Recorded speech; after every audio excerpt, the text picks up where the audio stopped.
ఓం గం గణపతియే నమః. ఓం గం గణపతియే నమః. శ్రోతలకు నమస్కారం. మన ఛానల్కు స్వాగతం. శ్రీ మహాగణపతి పురాణం 14వ భాగం. రచన తాడంకి వెంకట లక్ష్మీ నరసింహారావు గారు. అప్పుడు విఘ్నరాజ గణపతి ఒక్కసారిగా తన వక్రతుండాన్ని విపరీతంగా పెంచి ముల్లోకాల్లో వ్యాపించిన విషవాయువును తొండం ద్వారా పీల్చివేశాడు. ఆ విపరీత ఉచ్ఛ్వాసకి సమస్త విషవాయువుతో పాటు దాన్ని వదులుతున్న మమతాసర్పం కూడా వాయువేగంతో గణపతి చెంతకి రాగా అతను తన తొండంలో చిక్కుకున్న ఆ సర్పమును తన నడుము చుట్టూ చుట్టి బంధించాడు. ఆ నాగబంధం బిగింపులోని బిగువుకి ఆ మమతా సర్పం పూసలు కదిలిపోయి నుగ్గు కాగా విషాన్ని విరజిమ్ముతున్న కోరలను ఊడిపోయి రక్తధారలు కారుతుండగా ఆ సర్పం శక్తిహీనమై, ప్రభో గణేశ, శరణు నన్ను నీ బానిసని చేసుకో అని ప్రార్థించింది హీన స్వరంతో. దయామయుడైన గణేశుడు ఆ మమతా సర్పాన్ని కరుణించి, ఓ సర్పరాజమా, నీ అపరాధాన్ని మన్నిస్తున్నాను. జీవికి దేహం ద్వారా వచ్చిన రాగద్వేషాల మీద మమత సహజం. ఆ బంధాన్ని తెంచుకున్న జీవి మోక్షం పొంది నా సాయుధ్యాన్ని చేరుతుంది. అలా కాక అశాశ్వతములైన మమతానురాగాలు శాశ్వతములని భ్రమించి నీ మాయలో చిక్కుకున్న అమాయకులు విఘ్నరాజ గణపతినైన నన్ను భక్తి ప్రపత్తులతో పూజిస్తే కాలసర్పం వంటి మమతాబంధాల నుండి విముక్తులై భయభ్రాంతులు నశించి సుఖజీవునులై అత్యంతము మోక్షం పొందుతారు. ఇందుకు సూచనగా నేటి నుంచి నేను సర్పవాహనుడుగా విరాజిల్లుతున్నాను. నీవు నీ జన్మశత్రువైన మయూరంతో నా పాదాల చెంత నిర్భయంగా ఉండు అని అనుగ్రహించాడు. మరుక్షణం మమతాసర్పం విఘ్నరాజ గణపతికి వాహనమైంది. ఆ దివ్య స్వరూపుని దర్శిస్తూ త్రిలోకవాసులు అనేక విధాల గణపతిని స్తోత్రములతో స్తుతించారు. అలా తనలోని అష్టదుర్గుణాలను అష్టాసురులుగా మార్చి మూషికాసురుడు ప్రయోగించగా మహాగణపతి ఆ అష్టదుర్గుణాలను తన బానిసలుగా మార్చుకొని వాటికి దైవత్యాన్ని ఖ్యాతిని ప్రసాదించాడు. ఆ విధంగా తాను ప్రయోగించిన అష్టగుణ అసురులు తన వైరి మహాగణపతికి విధేయులు కాగా నిస్తేజుడు, నిస్సహాయుడు, నిర్గుణుడు అయిన మూషికాసురుడు కర్తవ్యం తోచక నిర్వీణుడయ్యాడు. అతడి దుస్థితిని గమనించిన ముల్లోకవాసులు మరింత ఉత్సాహంతో మహాగణపతి పేరిట జయధ్వనులు పలుకసాగారు. అంతటా మహాగణపతి చిరునవ్వుతో మూషికాసురుడి వైపు చూస్తూ, ఓరి, నీలోని శక్తులన్నీ నా శరణు కోరి నిన్ను ఒంటరి నిరాధరుడిని చేశాయి. ఇకనైనా నీవు నన్ను శరణు కోరి నా పాదాక్రాంతుడివి అవుతావా లేక దండించమంటావా అన్నాడు.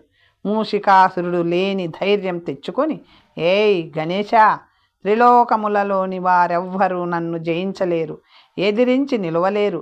బ్రహ్మ, విష్ణు, మహేశ్వర, మహేంద్రాది దేవతలు కానీ, వాణి, లక్ష్మి, దుర్గాది శక్తులు కానీ నన్ను నిరోధించలేరు. సర్వసమర్థుడివైన నన్ను నీవు సర్వసమర్థుడినైన నన్ను నీవు దండించగలవా? కోరలు పీకిన సింహాన్ని, వన్య చిన్నెల నెమలిని, విషం పిండిన పాముని వాహనాలుగా చేసుకున్న నీవు నా చేత శరణు అనిపించగలవా? నన్ను ఒంటరి నిరాధారి అని హేళన చేస్తావా? మీ దేవతాగణముల చేత ఉత్తుత్తి జయజేలు కొట్టించుకున్న నీవా నన్ను జయించగల మోసగాడివి, మొనగాడివి? నీకు చేతనైతే, సమర్థుడినవైతే ముందు నీ భజన చేస్తున్న ఆ దేవతా సమూహాలను కాపాడుకో అని పరిహసించి అమోఘ దివ్యాస్త్రాలను వింటి నారికి సంధించి ఊర్ధ్వలోకాల మీదికి ప్రయోగించాడు.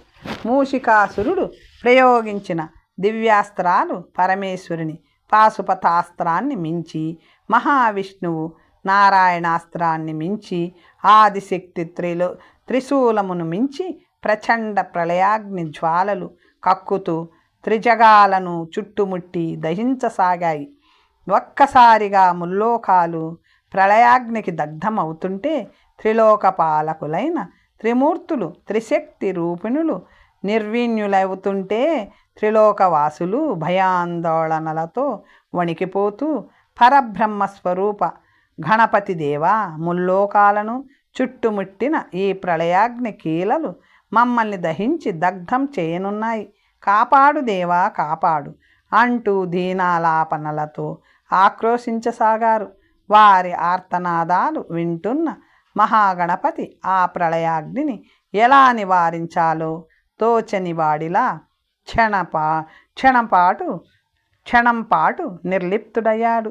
అది గమనించిన మూషికాసురుడు వికటాట్టహాసం చేస్తూ, విన్నారా గణనాథ, నీ ఆశ్రితుల ఆర్తనాదాలు వీణుల విందుగా ఆలకిస్తున్నావా అని పరిహసించి, ఏయ్ నేనెవరిననుకుంటున్నావు?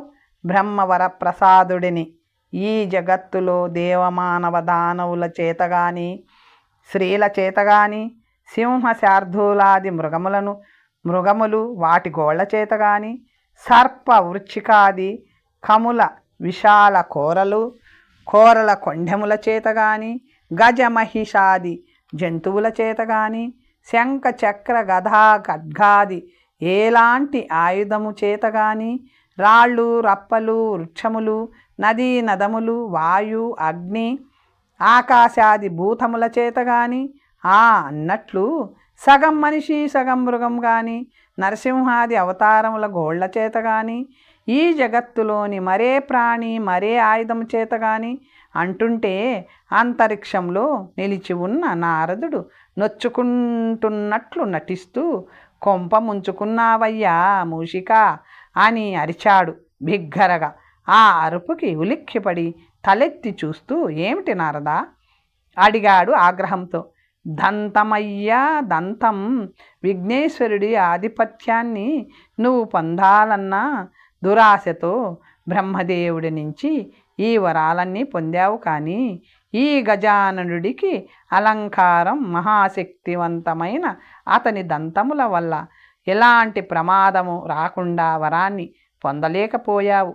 నీ శత్రువు మీద ఇంత ద్వేషం పెంచుకున్న నీవు అతడి బలానికి, అతడి ఆయుధ సంపత్తికి, అతడి జ్ఞాన విజ్ఞాన సర్వశాస్త్ర పారంగతకి, సృష్టి విద్యా రహస్యానికి మూలమైన ఆ దంతాలు, ఆ జ్ఞానదంతాలు చూస్తూ కూడా ఆ దంతాల వల్ల ప్రాణభయం రాకుండా వరాన్ని పొందలేకపోయావు కదా అన్న అమ్మ సమక్షంలో జ్ఞానామృత పానం చేసి కూడా ఆ అమ్మ శాపం వల్ల ఆ జ్ఞానం నీకు ఉపకరించక అజ్ఞానివై అసంపూర్ణ వరం కోరుకున్నావు కదా అన్నాడు. నారదుడు నొచ్చుకుంటూ ఆ మాటలు విని నిర్వీర్ణుడయ్యాడు మూషికాసురుడు. మహాగణపతి మందహాసం చేసి, విన్నావా మూషిక, ఆనాడు అఖువు అయిన మహర్షి దంపతుల వార్షిక వ్రతాన్ని ప్రతి మాసంలోనూ భగ్నం చేస్తున్నా నా ప్రసాదాన్ని స్వీకరిస్తున్నావన్న దయతో నిన్ను ఉపేక్షించాను. ఇక నిన్ను దండించక తప్పదు.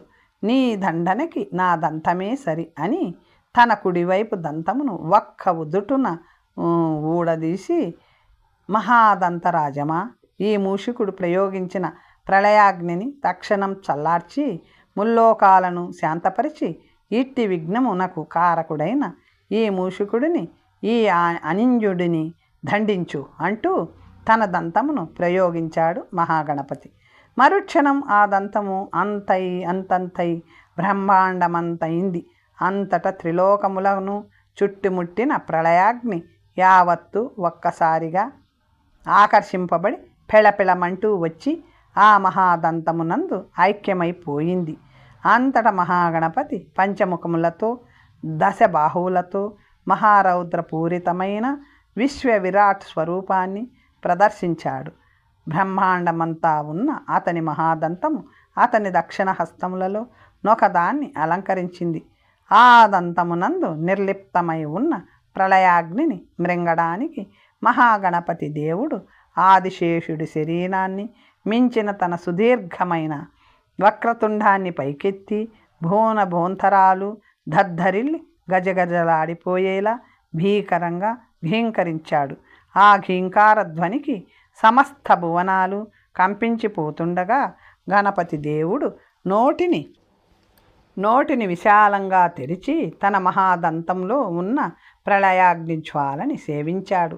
ఆ ప్రళయాగ్ని గణపతి దేవుని త్రినేత్రమునందు నిక్షిప్తంగా కాగా ఆ నేత్రము నుండి ప్రచండమైన అగ్నిరవ్వలు కురిశాయి.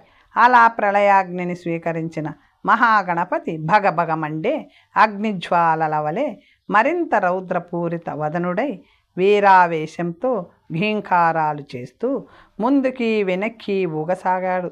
ఆ విశ్వవిరాట్ వీర భయంకర రౌద్ర రూపాన్ని గాంచి త్రిలోకవాసులు భయాందోళనలతో ఆహాకారాలు చేస్తుంటే ఆ మహామూర్తిని శాంతింపజేయడానికి త్రిమూర్తులు, సప్తవ ఋషులు, నారదాది దివ్య ఋషులు స్తోత్రములు, శాంతిమంత్రములు పఠించసాగారు. సమస్త దేవగణాలకు అధిపతి అయిన ఓ గణపతి, నీవు మేధావులలో అగ్రగణ్యుడవు, శ్రేష్ఠుడవు, వేదనాయకుడవు. మా స్తుతులను మన్నించి మా మొరల ఆలికించి మమ్ము రక్షించు, అనుగ్రహించు. ఓ మహాగణపతి, మా నమస్కారములు స్వీకరించు. ఈ విధమైన స్తోత్రములకు శాంతించిన మహాగణపతి తన విశ్వవిరాట్ స్వరూపాన్ని ఉపసంహరించుకొని యథాపూర్వ స్థితిని పొందాడు. అనంతరం సమస్త లోకానికి అభయహస్తాన్ని ప్రసాదించి, మదీయ దంతరాజమా, నీ కర్తవ్యాన్ని పూర్తిగా వించు అని ఆదేశించాడు. మరుక్షణం ఆ దంతరాజం నిప్పులు చెరుగుతూ మూషికాసురుని మీదకు బయలుదేరింది. మూషికాసురుడు నిరత్తురుడై చేష్టలు దక్కి చూస్తుండగా నారదుడు కల్పించుకొని దేవులకే అధినాయకుడైన వినాయక దేవునితో అకారణ వైరం పెట్టుకొని ఎంత చేటు తెచ్చుకున్నావయ్యా మూషికా, ఇక త్రిలోకములలో నిన్ను ఆదుకునేవారెవ్వరు, ప్రాణభిక్ష పెట్టువారెవరు అన్నాడు నిట్టూరుస్తూ. మూషికాసురుడు చప్పున చేతులు జోడించి అందరినీ రక్షించే ఈ గణపతి దేవుడే నాకు రక్ష, మంచికో చెడుకో నాకు జ్ఞానామృతపాన భాగ్యాన్ని కలిగించిన ఆ జగన్మాతే నాకు రక్ష అన్నాడు భక్తితో. అంతలో మూషికుని అర్ధాంగి పరిగెత్తుకు వచ్చి, తండ్రి వినాయక, నా పతి వనరించిన తప్పులను క్షమించు. నీ ప్రసాదాన్ని ఆరగించిన పుణ్యానికి అకారణంగా అసుర జన్మనెత్తి ఆ జన్మ కారణం చేత ఇన్ని దుష్కృత్యాలకు పాల్పడ్డ నీ భక్తుడిని రక్షించు. అమ్మా జగదీశ్వరి, నీ సముఖములో నీ సంకల్పం లేనిదే నా భర్త జ్ఞానామృతపానం చేయలేడు. దానిని సాకుగా చూపి ఆనాడు మహర్షి పత్ని ఇచ్చిన శాపాన్ని తిరిగి నీకు ఇవ్వడం కాకతాళీయం కాదు తల్లి. ఈ శాపాల వెనుక ఉన్న అంతరార్థాన్ని గ్రహించగలంతటి వారము కాము మేము నీ బిడ్డలం. మా పాపాలను సైరించి మమ్మల్ని కరకరించు, నాకు పతిభిక్ష ప్రసాదించు అని వేడుకున్నది దీనంగా, హృదయ విదారకంగా. మరుక్షణం కళ్ళు మిరమిట్లు గొలిపే దివ్య ప్రభలతో సింహవాహన రూఢి అయి జగన్మాత అక్కడ ప్రత్యక్షమయ్యింది. మూషికుడి మీదికి నిప్పులు చెరుగుతూ దూకుతూ వస్తున్న మహాదంతరాజమును వారిస్తూ విశ్వ తేజోమయ దాసుడి తప్పులు దండముతో సరి నీ మహాదంత ప్రయోగమును ఉపసంహరించుకో. నీ భక్తుడైన ఈ మూషికుడిని మన్నించు, ఇతడిని అనుగ్రహించు అని పలికింది. మూషికుడు చేతులు జోడించి, అవును దేవా, పూర్వజన్మ సుకృతం వల్ల నీ భక్తుడినైన నేను ఈ అసుర జన్మలో నీకు విరోధినయ్యాను. సర్వజ్ఞుడివి, సర్వాంతర్యామివి, నీకు తెలియకుండా ఈ ప్రపంచంలో ఏదీ జరగదు. ఈ మహానాటకానికి సంకల్పం నీది, సూత్రధారివి నువ్వు. నేను నిమిత్త మాత్రుడిని. నా తప్పిదాలు సైరించు, నన్ను అనుగ్రహించు అని ప్రార్థించాడు భక్తితో. వారి ప్రార్థనలను శాంతించిన వారి ప్రార్థనలకు శాంతించిన మహాగణపతి తన దంతాయుధమును ఉపసంహరించాడు. అంతవరకు నిప్పులు చెరుగుతూ ముందుకు సాగుతున్న దంతరాజము అగ్నిజ్వాలలను ఉపసంహరించుకుంటూ వెనుతిరిగి గణపతిని సమీపించి అతని దక్షిణ హస్తమును అలంకరించింది. అప్పుడు మూషికుడు మరొకసారి చేతులు జోడించి, తండ్రి వినాయక, ఈ జన్మనిచ్చిన ఈ అసుర జన్మనిచ్చి నుంచి నాకు విముక్తి కలిగించి నన్ను నీలో ఐక్యం చేసుకో అని ప్రార్థించాడు. అదెలా వీలవుతుందయ్యా అంటూ నారదుడు కల్పించుకొని, గణపతి దేవుడు నిన్ను క్షమించాడు గనుక నీ మీద ఆయుధ ప్రయోగం చేయడు. ఆయన తప్ప మరే దేవుడు నిన్ను సంహరించలేడు. కనుక ఈ కల్పాంతం వరకు నీకు మరణం లేదు. మరణం లేని నిన్ను ఈ దేవదేవుడు తనలో ఐక్యం చేసుకోవడం ఎలా సాధ్యమయ్యా అన్నాడు. భగవంతుడు సంకల్పించాలే కానీ ఆయనకు అసాధ్యమనేది ఉంటుందా నారదా అంటూ జగన్మాత మందహాసం చేసి, వినాయక, ఈ మూషికుడు జ్ఞానామృతపానం చేసి త్రిలోక పూజ్యత సంపాదించాడు. ఈ అకువుకి సహజ సిద్ధమైన అష్టదుర్గుణాలను మునిపే నీవు స్వాధీనం చేసుకున్నావు. కనుక నిర్గుణుడు త్రికాలజ్ఞాని అయిన ఈ మూషికుడిని నీ వాహనం చేసుకో. ఒక మూషికమును వాహనంగా చేసుకోవడం చేత బడుగు జీవులపై నీకున్న మమకారం లోకానికి వెల్లడవుతుంది.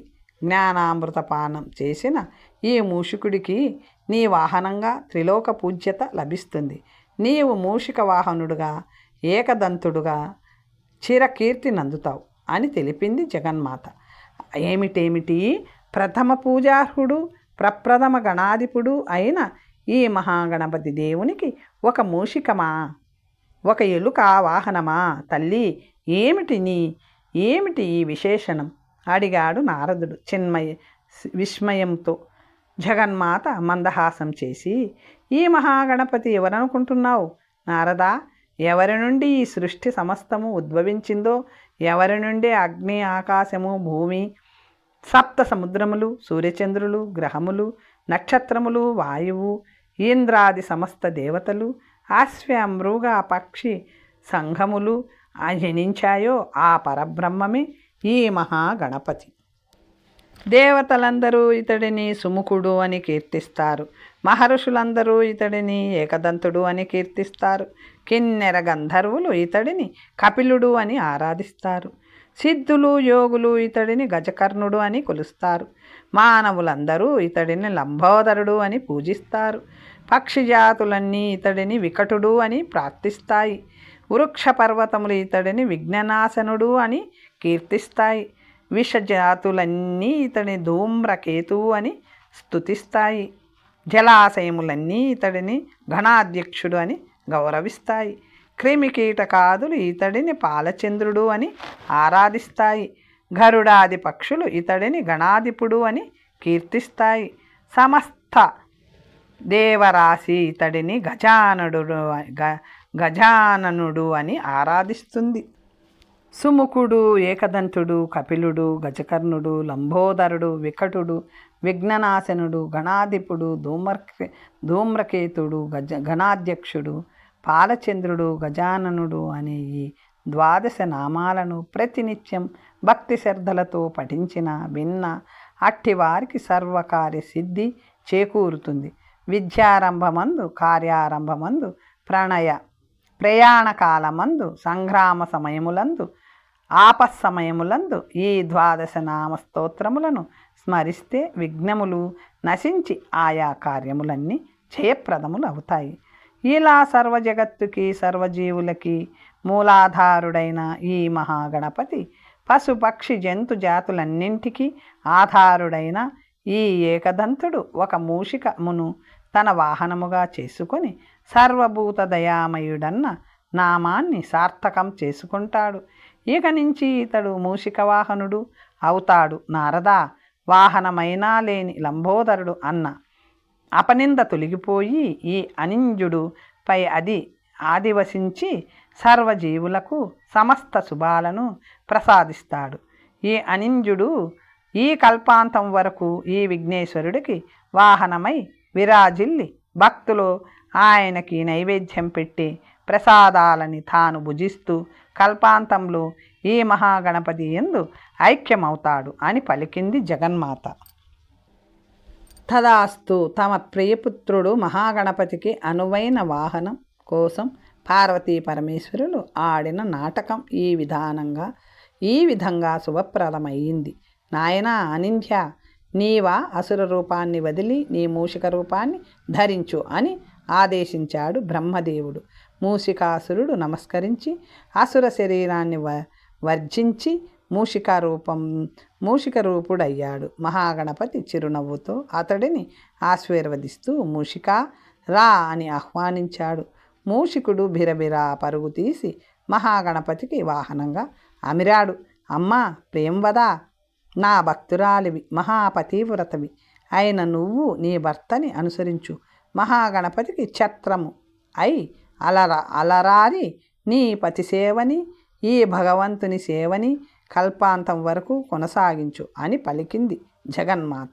ప్రియంవద ఛత్రముగా మారి మహాగణపతి శిరోభాగాన అలంకారం అయ్యింది.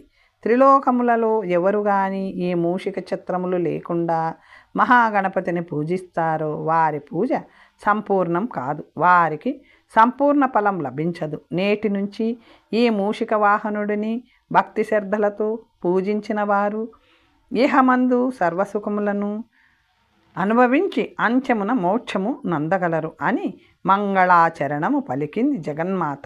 జయహో మూషికవాహన, జయహో జయహో జయహో ఏకదంత, జయహో జయహో అని సర్వులు మహాగణపతిని స్తోత్రములతో జయ జయ ధ్వనులతో స్తుతించారు.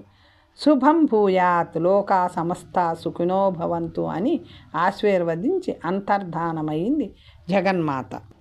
మహాగణపతి తన అభయ వరద హస్తములతో అందరినీ అనుగ్రహించిన అనంతరం చిత్రాంగి జయంతులారా అని పిలిచాడు. మరుక్షణం ఆ దంపతులు గణపతి ముందు ప్రత్యక్షమై అంజలి ఘటించారు.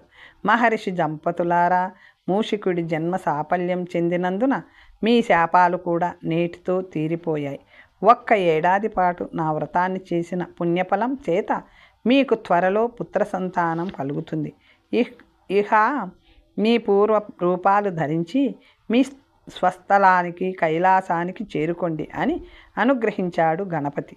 మరుక్షణం చిత్రాంగి జయంతులు మహర్షి దంపతులుగా పూర్వరూపం దాల్చి గణపతి దేవునికి నమస్కరించి అంతర్ధానమైపోయారు. అంతటా సర్వే జనా సుఖినో భవంతు అంటూ మంగళాచరణాలు పలుకుతూ తన లోకానికి తరలినాడు మూషిక వాహనుడు అయిన మహాగణపతి. వీరగణపతి మంత్రం. ఓం హ్రీం క్లీం వీరవర గణపతియై వహ వహ ఈధం విశ్వం మమ వశమానయ.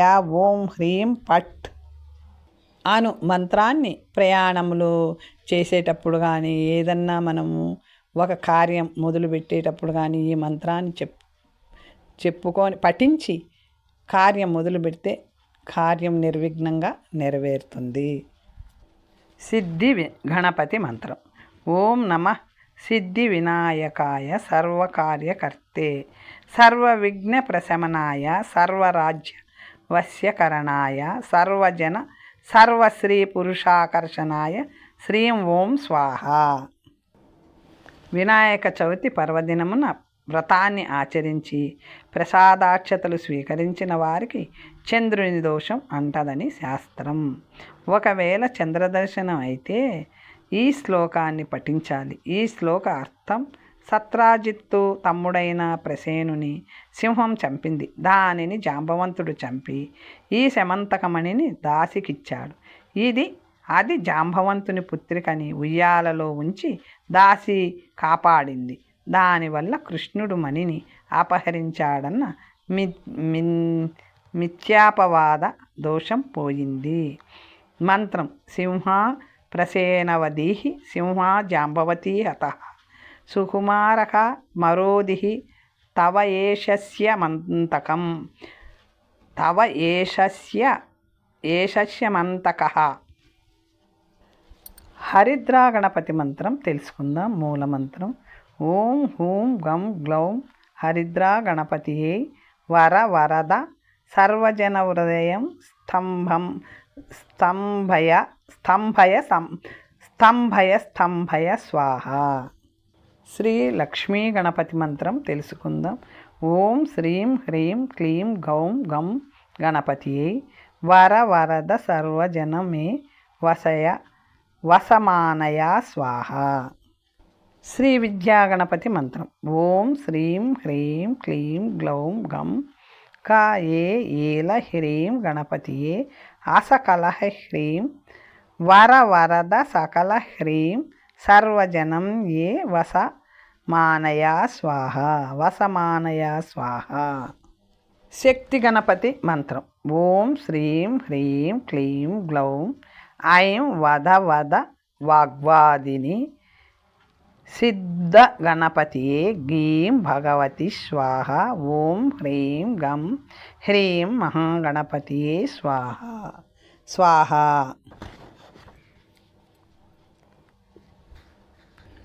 హరిద్రా గణపతి గురించి తెలుసుకుందాం. పరమేశ్వరుడు తారకాక్షుడు, కమలాక్షుడు, విద్యున్మాలి త్రిపురాసురులను సంహరించుటకు బయలుదేరగా భూమి రథముగా, సూర్యచంద్రులు రథ చక్రములుగా, వేదములు 4 గుర్రములుగా, బ్రహ్మ సారథిగా, మేరుపర్వతం విల్లుగా, ఆదిశేషుడు అల్లెత్రాడుగా, శ్రీ మహావిష్ణువే నారాయణాస్త్రముగా మారెను. ఈ 3 పర్వతములు రాక్షసులు ఒకే మారు సంహరించవలెను కానీ ఒక గీతగా వరుసలో ఉండుట లేదు.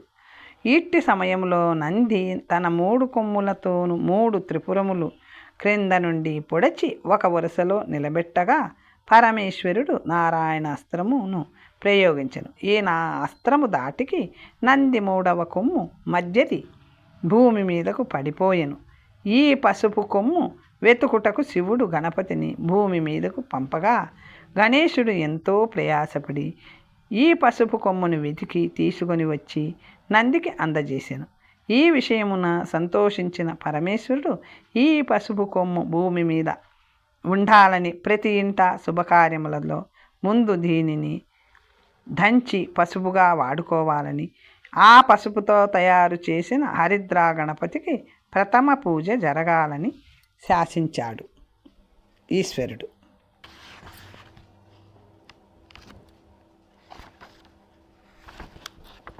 అనేక వాహనుడు గణపతి. వినాయకుడు వాహనం ఎలుక అనే విషయం అందరికీ తెలిసిందే. అయితే సింహము, నెమలి, సర్పము కూడా వినాయకుడికి వాహనాలేనని ముద్గల పురాణం పేర్కొంటుంది. తొండమునేకదంతమును తోరపు బొజ్జయు వామహస్తమున్ మెండుగమ్రోయి గజ్జెలున్ మెల్లని చూపులు మందహాసమున్ కొండక గుజ్జు రూపమున కోరిన విద్యలకెల్ల నొజ్జయై యుండడి పార్వతీతనయ ఓయి గణాధిప నీకు మృక్కెదన్. కంఠస్థం చేయదగిన శ్లోకం. అజ్ఞానినామయా దోషాన్ అశేషాన్ విహితాన్ హరే క్షమసత్వం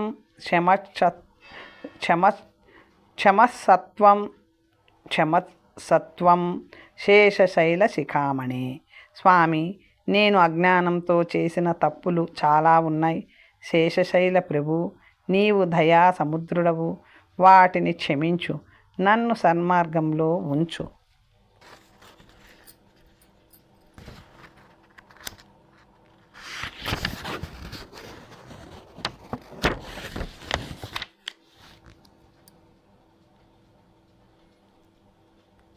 మునగ చెట్టు వినాయకుడు గురించి తెలుసుకుందాం.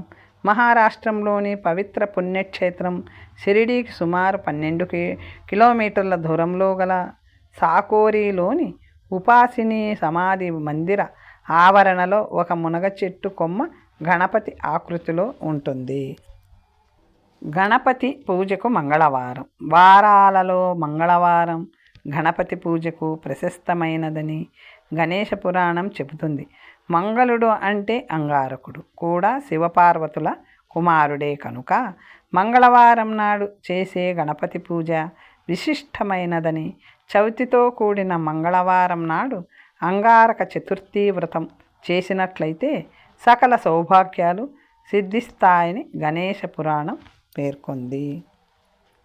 తరువాత కథ వచ్చే భాగంలో తెలుసుకుందాం. నమస్తే.